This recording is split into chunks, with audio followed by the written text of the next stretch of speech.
Good morning, everybody. Welcome to this month's How Did We Get Here educational program. This is sponsored and presented by the High Point Historical Society and the High Point Museum in High Point, North Carolina. If you're outside the area, welcome. My name is Julie Rayner, and I am the Secretary for the High Point Historical Society, and I am pleased to be able to introduce today's program to all of you. How Did We Get Here is an educational experience that takes a current topic, exploring it through the progression in time and how it ties to High Point in our surrounding community's history. Just a few housekeeping items first. We will start with our speaker's presentation. Then we will follow up with some Q&A. And please use the Q&A icon at the bottom of your screen to ask your questions. And include an email address in case we aren't able to get to your question, or if you'd like the presenter to contact you later. Sarah Blanchette, Museum Curator of Education, will lead the Q&A session. And if we don't get to your question, we will try and answer your questions directly in an email after the event. Today's presentation will be exploring with Old North State Detectorists Club, Rediscovering the Past. Leading our exploration today is Rodney Joslin, who is president of the Old North State Detectorists Club, which is going to be known here on as ONSD. Rodney will be sharing details of ONSD activity in the area, as well as his personal hunting experiences. A little background on Rodney. Rodney has been president of the ONSD since 2013. He's been metal detecting since 1995, and he started detecting in Northwest Pennsylvania, mostly hunting around colleges, ball fields, and lakes in the area. He has been hunting in North Carolina and Virginia since 2004, mostly hunting private property near historic Revolutionary War and Civil War sites. The ONSD was founded in 2009 and has a great reputation in the state of North Carolina. ONSD members abide by a code of ethics, which has helped them earn the respect from all who have worked with them. ONSD has received letters of appreciation from the North Carolina Division of State Historic Sites, the United States Department of the Interior, National Park Service, the Madison, North Carolina Historical Society, and the Historic Jamestown Society for uncovering historic artifacts. ONSD has also served the Guilford County Sheriff's Department, the Greensboro Police Department, and more recently, the Lexington Police Department to recover evidence at crime scenes and training of officers. Lastly, ONSD has responded to many regional requests to help locate lost metal objects such as rings, keys, property stakes, etc. This service is provided to the community at no charge. Rodney, we welcome you and thank you for leading us on this exploration. Thank you, Julie. I appreciate that fantastic introduction. I'm going to go ahead and share my screen.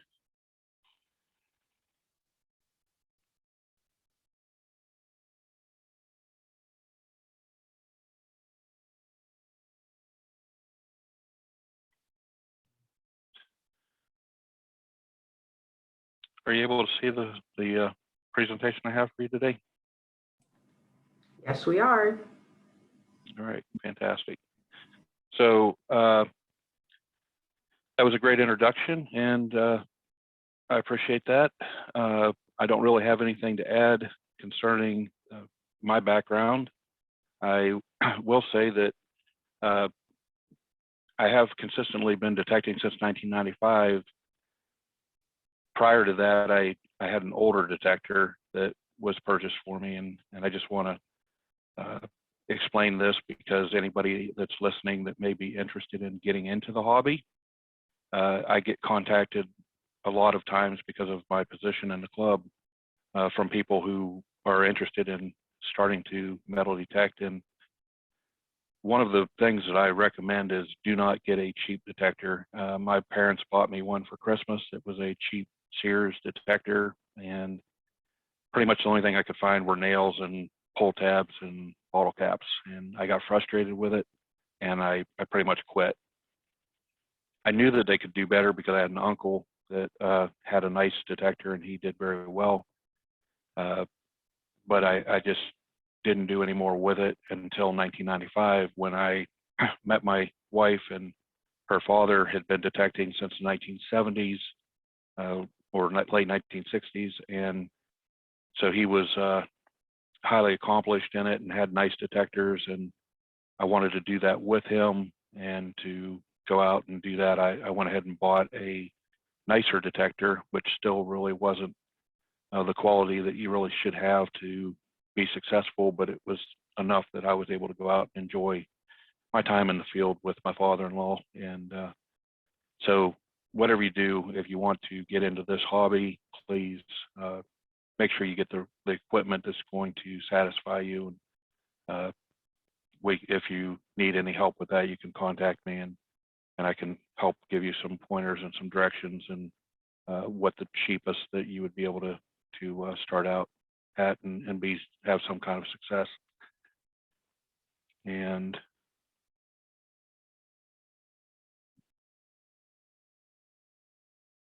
apologize, my presentation did not move to the next slide. There we go. Now I'd like to talk about ONSD. And before I start this, I want to make sure everybody on this call is aware that the properties that I will be talking about that we've detected on before, we have had permission and or been invited to come and hunt those properties. So especially when it comes to the historic properties, the state-owned, the federal-owned, the local historical properties, those properties invited our club to come and help them in projects that they were working on, and we assisted them. It is not legal to go to those properties. So, you know, if you're thinking that you'd like to get into this hobby and you get a detector, please do not go to these historic properties and just start detecting.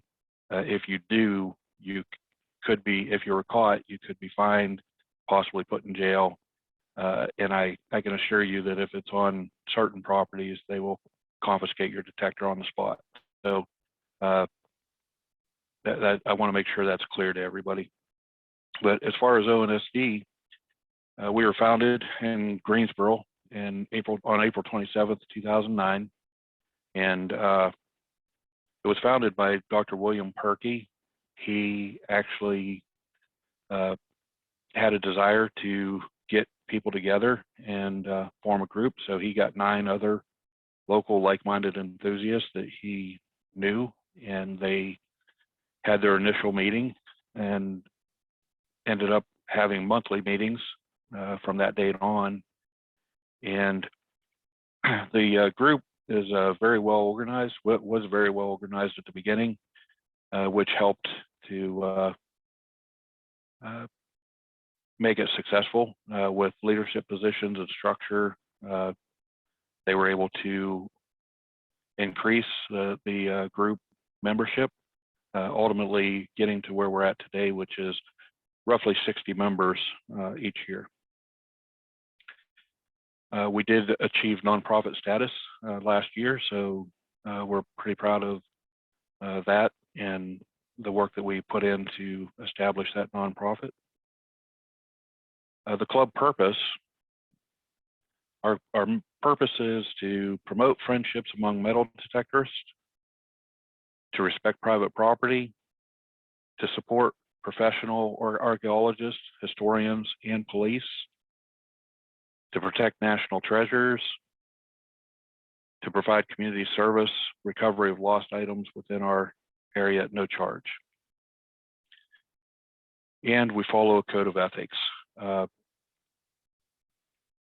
can provide the code of ethics. It's kind of long, so I'm going to skip over providing that right now, but anybody that is interested in the club or would like to join, we do have a code of ethics we expect our members to follow, which includes all of the above, and especially the respecting of property and national treasures. Our club has received a lot of accommodation letters. I chose some of these to highlight. I'm not going to read each letter, however, each one has significance. The first one here you can see is from the National Department of Cultural Resources, Division of State Historic Sites, and came from our work at Alamance Battleground back in 2010.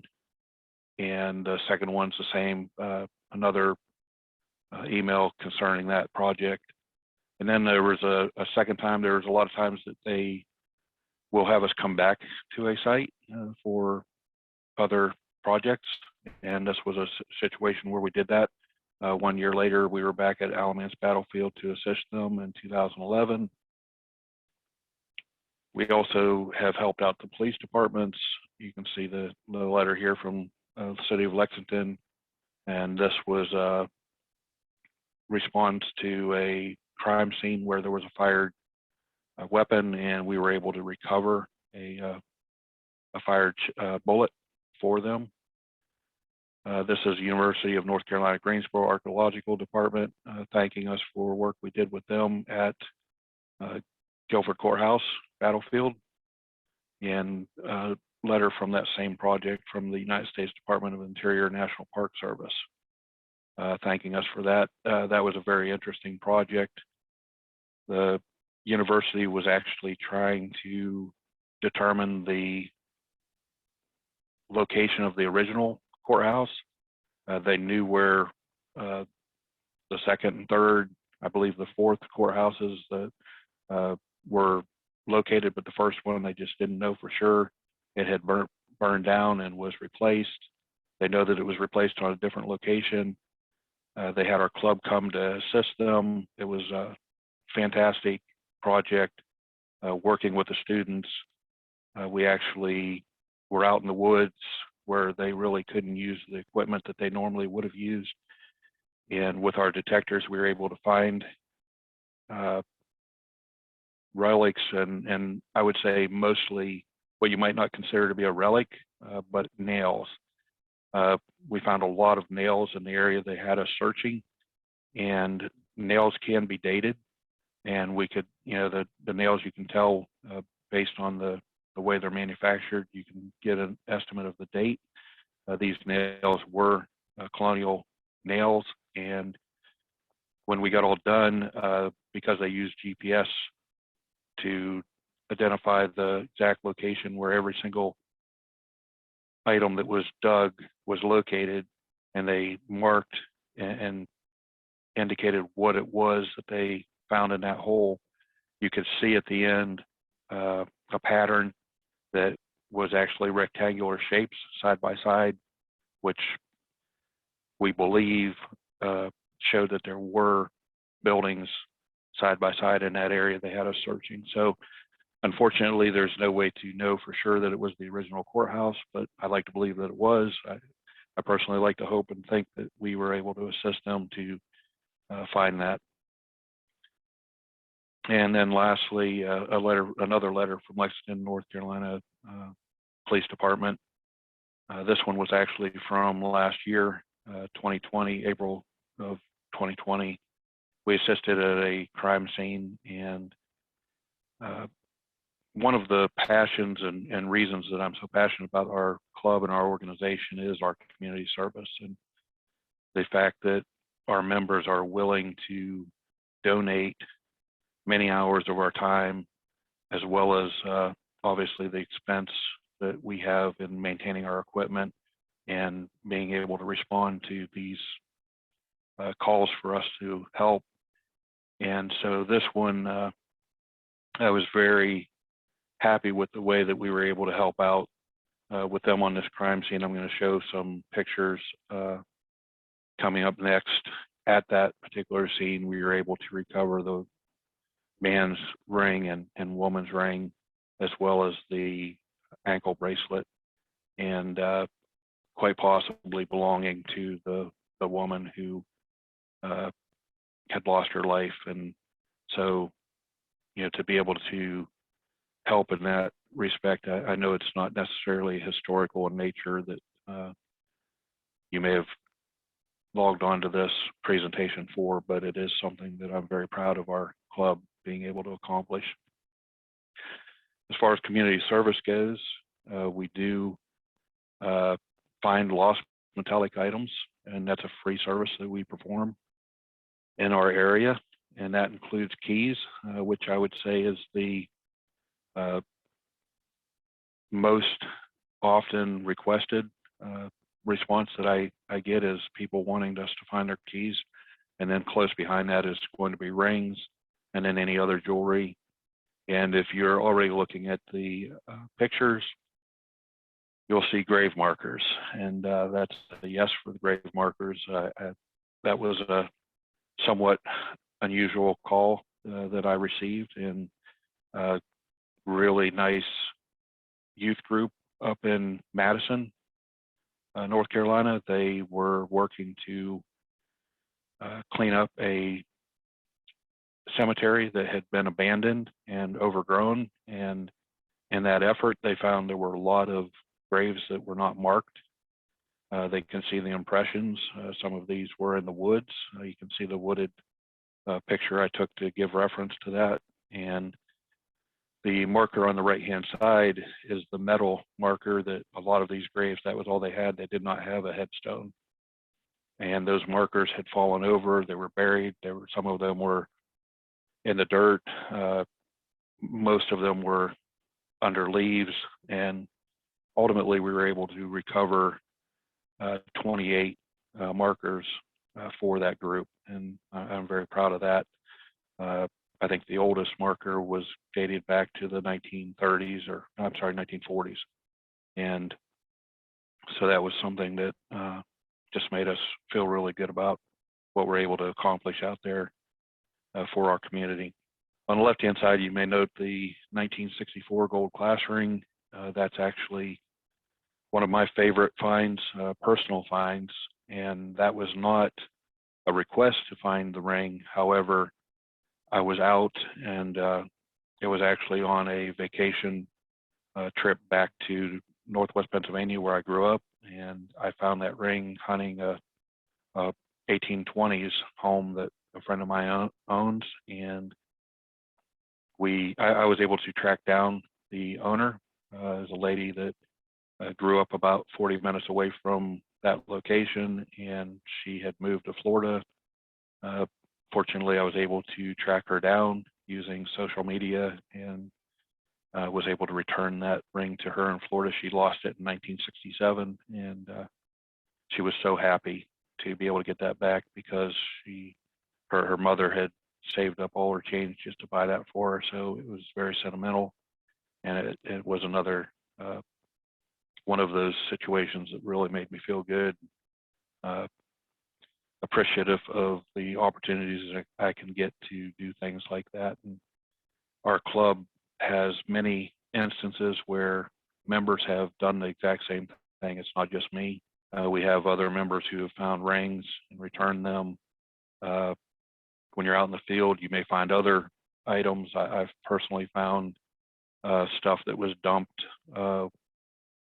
like stolen items that were dumped, and I was able to identify the owners and get those back to them. So it is something that's gives some respect to the members of our club, and when we're able to do that.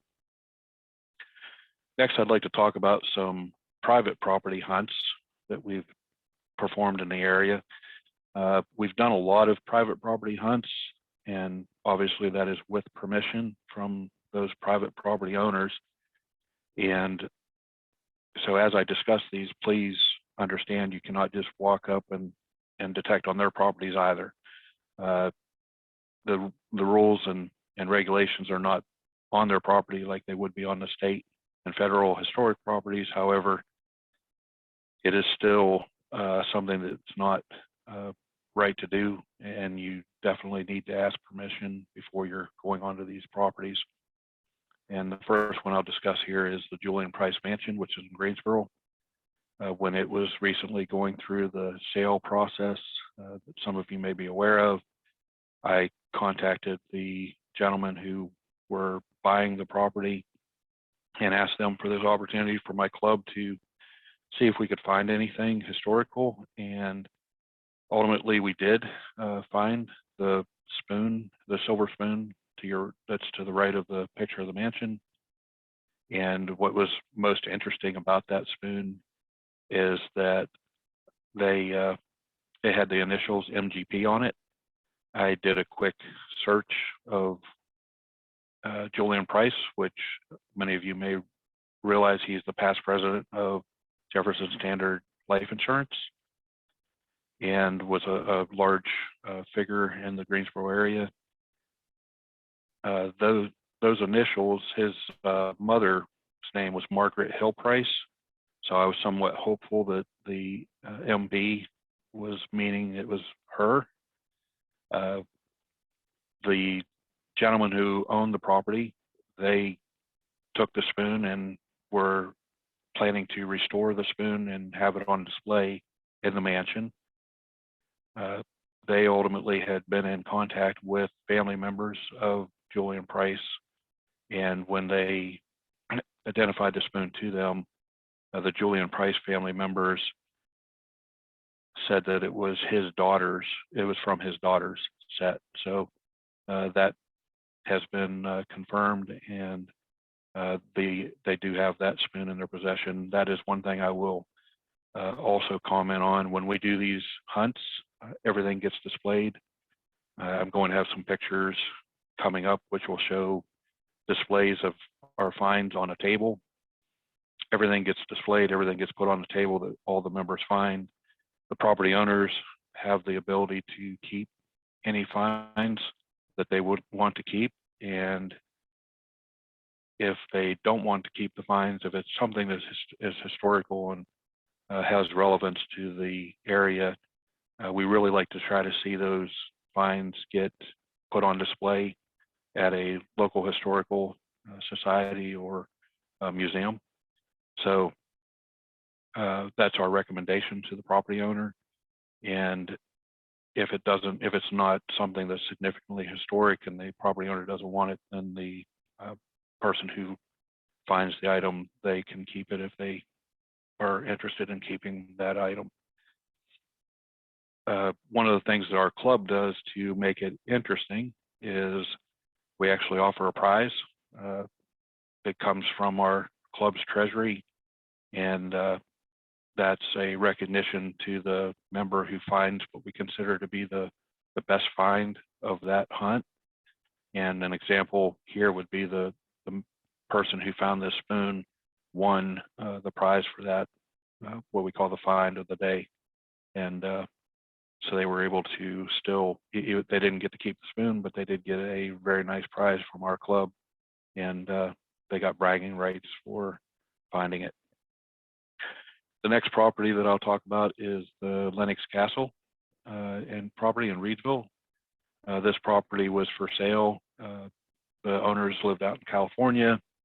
I was on vacation in California. I actually went to their house in California and asked them for permission for the club to hunt at the site. The significance of Lenox Castle is it was previously called Rockingham Springs. It was a well-known health spa in the 1790s, and notably in 1790, Alexander Martin, who is our 4th governor of North Carolina, held his council of state at Lenox Castle. And so it does have a lot of historic significance in the Rockingham County area. So we went on the property, and you can see this little display of items that we found. In the center is a North Carolina Starburst Confederate button. Just below that is an 1870 Indian head penny. And then to the left, so you'll see there's some bullets and some buckles and a intricate key. To the right, there are some flat buttons. One of the significant parts about the flat buttons, we were wanting to verify the actual location of the springs themselves. The farm is very large, roughly 100 acres, and we found the buttons down in an area that we felt was where the springs were, and we looked at a couple different spots on the site that could have been the springs, and this was the only spot that turned up the number of flat buttons that you see here. So we're fairly confident that we located the actual location of the springs by the fact that those buttons were there. Next, getting a little bit closer to the High Point area, since this is the High Point Museum that we're doing this for, this presentation. And recently we hunted at the Brentwood School in High Point, and you may see that my little comment there. Where are the time capsules? The reason I wanted to hunt this property was I had seen some comments talking about time capsules that had been buried on the property, and questions about whether they had been recovered or not. And the property is now owned by the church, and so I contacted the church to get permission for our club to go on the site to see if we could recover any of those time capsules. Unfortunately, we were not able to do that. Either they're no longer there, or they may be too deep, or there just might not be enough metal in them for us to detect. We ended up coming out of this with basically a handful of some change and some cheap costume jewelry rings. So nothing significant found that day, but I'm still wondering about those time capsules. I wish we could find those and recover them. By the way, the time capsules, if we would have been able to recover them, we were hopeful the church would donate them to the High Point Museum. Lastly, I'll talk about the Blair Mendenhall house in High Point. A lot of you are probably aware of this house. It's had a lot of publicity lately. It's on the corner of Johnson and Ski Club, and it's a historic house in our area. And with all of the recent publicity of that house and the potential development that was possibly going to be happening there, I approached the property owner to see if they would allow our club to hunt the property. He was willing to let us do that, so we hunted it. And you might see the comment there, I said, we dig it all. You can see we have a large amount of iron objects, and since this was a working farm, it's a lot of the typical stuff that we have found in the past and on farms like this. We were not able to find anything super significant. It kind of depends on each person's perception and what they feel. There were things that I really liked, but as you can see, there was also just a lot of iron that really had no kind of value at all. So the few items that were very interesting on this site, the lock, which we are confident was from the late 1700s, possibly early 1800s, the Colonial Hoe, and to the right of that you see a table that has some other significant things. The axe head, there is an old iron and some hinges. The Colonial Hoe, you may notice that it's a different color in the center picture. It's also represented on the table on the right. We put that through an electrolysis process and cleaned that hoe up as much as we could, got some of the rust off of it, and then we coated it to help preserve it. And these items are items that the property owner identified he would like to keep with the property. Next, I'd like to talk about some of the research that we do on properties. And when we go to detect on a property, we try to do as much research as we can. I am very happy that we have recently had a senior in high school join our club this last year, and he is fantastic with doing research. And he actually provided this map of the Blair Mendenhall house, where he pointed out some of the buildings that had previously been there. Some of the, he pulled up maps from the 1950s to identify and note structures where they were and which ones are there now that weren't there and what are missing. Now I'm going to discuss some of the interesting finds. Some of these things are finds that I've personally found that I hope you may find interesting. The one on the left, that is a ship. Originally, I dug that on a property in Hillsborough. I thought that it was a toy and actually had a club member that collects toys who was interested in getting it from me. I did some research on it and I ended up finding out that it's not actually a toy. It is from a set of ships that would have been provided to pilots during World War II to identify ships while they were out on patrol. They had a whole set that showed the different styles of ships. So when they were flying in the air, they were able to identify them. The picture in the center shows a button with a P on it. I dug that at a personal property in Mocksville, North Carolina. That is a police button, early 1900s. And on the right are what are called knapsack hooks.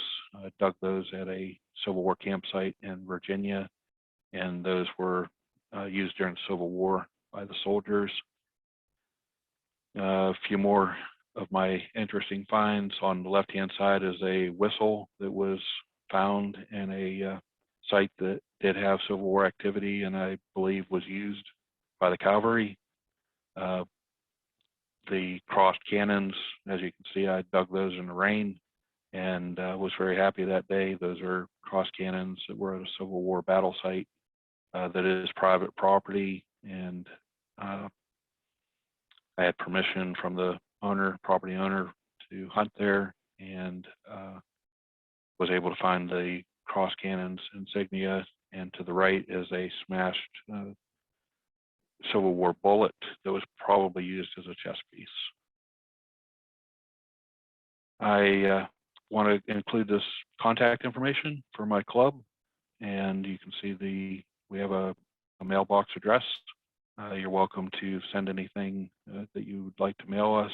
We also have a website, and I apologize, the website is not on here. It is onsdclub.com, and I did include the email address on this, as well as my name and phone number.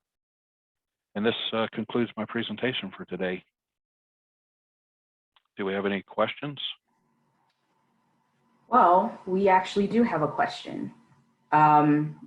Someone would like to know if you have considered talking to some of the teachers who taught at Brentwood who live in the area. They may have some clues about the time capsules. I reached out to actually it was Remember When in High Point is a Facebook group, if anybody's familiar with them, and that was where the questions came up, and I was in contact with some people that were students there that were involved with the burying of time capsules. I asked them to come that day to our hunt, and one of them said that they were going to come and they never showed up. I don't have contact information for the previous teachers that may have been involved, and I'm not sure, you know, that school has been closed down for some time. I'm not sure how readily available they are, but you know, the people that were discussing it in that Facebook page, I did reach out to all of them trying to get as much help as I could. Gotcha. Has there ever been an instance where you are detecting and something you uncover had you or required you to call the police because of what you have found or uncovered? Not me personally. I do know that we've had club members who have uncovered things that typically if you're in a battle site, you have to be careful. You know, some ammunition may still have gunpowder in it if it's a cannonball. So, you know, you do need to be careful when you're digging, but I've not personally had an experience like that. And I assume if there are any ammunitions, modern day firearms uncovered, that the police are required to be called also. Yeah, definitely. You know, we're going to be as safe as we can be. And you know, like I mentioned during the presentation, I've actually come upon stolen items where I've not contacted the police, but I did, in every single instance, I was able to contact the owner. And then the owners have been in contact with the police to let them know where those items were found. And most recently, a property in the Greensboro area where I found some stolen stuff that it was stolen back in September of last year, and they had detectives already on the case, and so that was information that was helpful for them to pursue determining who it was that stole those items. And is there, I know you mentioned having as much as you can an up-to-date, very expensive type of metal detector. Is there anything else that you bring with you when you are on property? You need to have a very good shovel. If you get a cheap shovel, it's not going to last very long. And then another piece of equipment that's very helpful is to have what we call a pen pointer. It's a small handheld detector that once your main detector, and I'm guessing everybody understands when I said the main detector that you would see people swinging on the beach, once you find the item, that handheld smaller detector, it actually pinpoints, and once you pull it out of the hole, it will help you to find that object a lot faster, which also brings up a good point about the holes.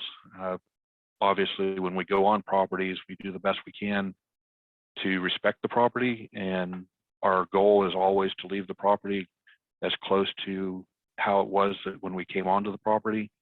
We always hope that when you look out on the property that you can't even tell that we've been there.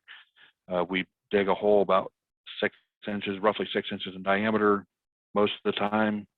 We typically try to pull that out as a cone shape or a plug, so that once we find the item, we can put that plug right back in to its place where it was. And then if it was on a yard, you're not going to be able to tell, because that plug's going to fill the hole back in with the grass sticking up and look just like it was before we came in and dug.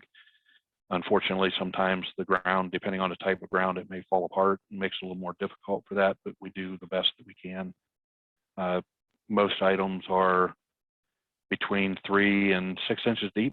I think I can safely say 80% of the items are 3 to 6 inches deep. That just happens to be where things tend to settle. Items will sink into the ground or be covered over by either leaves or whatever may be causing soil to be added. But once they hit a certain point in the ground, they typically will not sink any farther because of the density of the soil. Obviously, that all depends on the type of soil and where it's located and what the object is. The larger the object is, the more chance it has to sink and go deeper. The deepest that I've ever found anything is, I should say, significant pennies. I've found pennies at 12 inches deep, and that's somewhat unusual. You don't usually find them that deep. I'm fairly certain that where I found those at 12 inches deep, I'm fairly certain somebody had brought topsoil in and filled over that area. The deepest I think I've ever seen anything dug, or deepest I've found anything, is about between 20 and 24 inches deep, but that was a 55-gallon drum, so it was quite deep and quite big. I also saw when we were at Guilford Battlefield, a what appeared to be the hood from a Model T truck was about 24 inches deep. And that was dug, but it was not actually uncovered. They got down to deep enough that they could tell what it was. And then the Park Service representative who was with us said to cover it back over since it was not considered to be a relic that we were looking for. Interesting. Well, I believe those are all the questions. So I will hand it back over to Joy.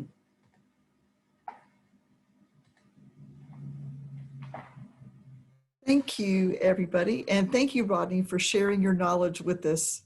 And for all those of you that attended and provided your interest and support for the program. The How Did We Get Here educational series was presented by the High Point Historical Society and the High Point Museum. The High Point Historical Society collects, preserves, and showcases the history of Greater High Point to foster a shared appreciation of our community reflected in the stories, events, and traditions of our past. We extend our invitation for you to join our organization. You can find membership information on the High Point Museum webpage, as well as information about upcoming programs. This program and other programs have been recorded, and the links can be found on the High Point Museum's YouTube channel. Our next How Did We Get Here program will be about the Green Book sites in Guilford County in conjunction with the Green Book project exhibit that the museum will have on display in May, starting in May. The program will be on May 19th at 10 a.m. Registration information will be available soon, and we hope you'll join us. If you're in the High Point area, please stop by the museum and explore High Point's history. We're currently open on Saturdays. The High Point Historical's annual meeting event is also coming up on May 26th.